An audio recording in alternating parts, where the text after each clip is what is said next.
सीतामढ़ी में इन दिनों भले ही ठंड पड़ रही हो, लेकिन राजनीतिक गलियारों में माहौल बेहद गर्म है। लोकसभा चुनाव से पहले महागठबंधन के दो नेता आपस में भिड़ गए हैं। एक और विधान परिषद के सभापति देवेश चंद्र ठाकुर है, जो जदयू से सांसद सीट की दावेदारी कर रहे हैं, तो दूसरी ओर पूर्व सांसद अर्जुन राय है, जो राजद से सांसद के टिकट की दावेदारी कर रहे हैं। आपको बता दें कि पहले अर्जुन राय ने देवेश चंद्र ठाकुर को सेल्फ डिक्लेयर्ड कैंडिडेट कह दिया था। इसके बाद देवेश चंद्र ठाकुर ने अर्जुन राय को पहाड़ी नेता कह दिया। इसके अलावा उन पर अर्जुन राय ने ओबीसी के अपमान करने का भी आरोप लगाया है। इसके जवाब में अर्जुन राय ने शनिवार को प्रेस वार्ता कर देवेश चंद्र ठाकुर को महाराष्ट्र का व्यापारी बता दिया। दोनों के बीच जारी सियासी घमासान ने सीतामढ़ी के राजनीतिक गलियारों में पारा चढ़ा दिया है। सुनिए पूर्व सांसद अर्जुन राय ने विधान परिषद के सभापति पर क्या कुछ कह दिया। झकझोर देने वाला, अपमानजनक और गाली वाला बयान देना, हम इन्हें निवेदन पूर्वक कहना चाहते हैं कि सीतामढ़ी के लोगों का जो कर्ज आपके ऊपर है, या तिरहुत कमिश्नरी के लोगों का, 22 साल से आप यहाँ हैं, ये काम आप बताइए। झूठ बोलते हैं, हमको कहते हैं कि एमपी फंड के काम किए, विकास की योजना गिना रहे हैं। ये तो सीतामढ़ी के जन जन में जाहिर है। मेरा इमेज, मेरा काम, मेरी कुर्बानी, हराना जिताना तो जनता का विषय है। काम करना और सेवा करना ये मेरी ड्यूटी है, जो कल भी कर रहे थे, आज भी कर रहे हैं और आगे भी करते रहेंगे। एक NH 527C है मझौली से चुरौत, 5.5 अरब से ज़्यादा है, बनते बनते 7 अरब पर जाएगा। 7 जन्म इनको लेना पड़ेगा एक उस काम के बराबर काम करने में। जनता के वोट लिया और महाराष्ट्र में व्यापार किए। जनता के वोट को अपने निजी काम में लगाने वाले व्यक्ति, जिसको जनता 2 बार से मौका नहीं दे रही है, बावजूद 10 वर्षों से मैं यहाँ लगा हूँ, कोई अफसोस नहीं है मुझे। हम तो सेवा करने आए, हम सेवक वर्ग हैं, हम कोई व्यापारी नहीं है। और व्यापारी से कभी जनता का भला नहीं हो सकता। आज तक का इतिहास है। टाटा बिरला व्यापारी हो सकता है, लेकिन मुख्यमंत्री और प्रधानमंत्री नहीं हो सकता। अंबानी अदानी,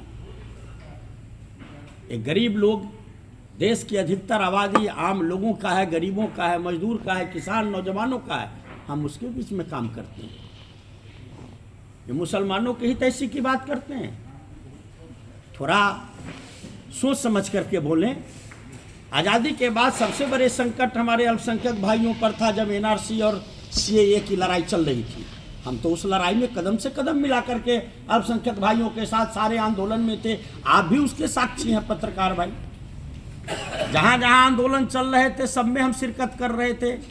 मार्च चल रहे थे, सब में शिरकत कर रहे थे। श्रीमान कहाँ चाहते हैं? तो पिछड़े वर्ग के लोग हैं, इन्हें नेतृत्व करने की क्षमता नहीं है। इन्हें मालूम नहीं कि बिहार में जो विरासत है वो जननायक कर्पूरी ठाकुर के नींव पर खड़ा है।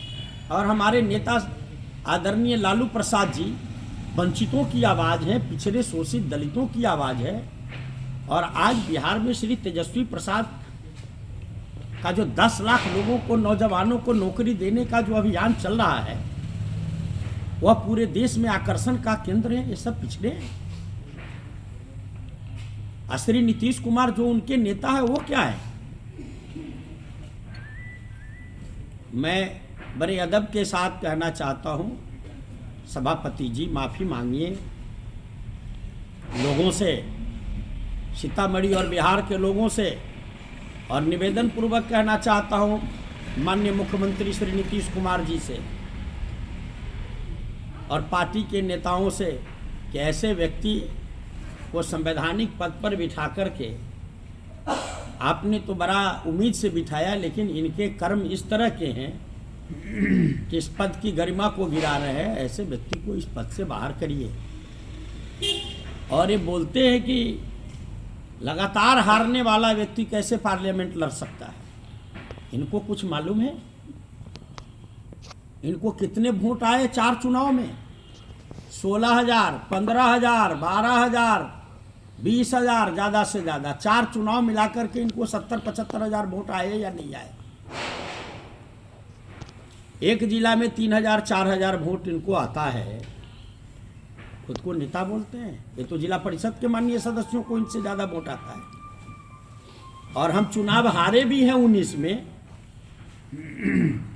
तो यहाँ के महान मतदाताओं ने 3,18,000 मत दिए हैं। कई जन्म इनको लेना पड़ेगा इतने वोट प्राप्त करने के लिए।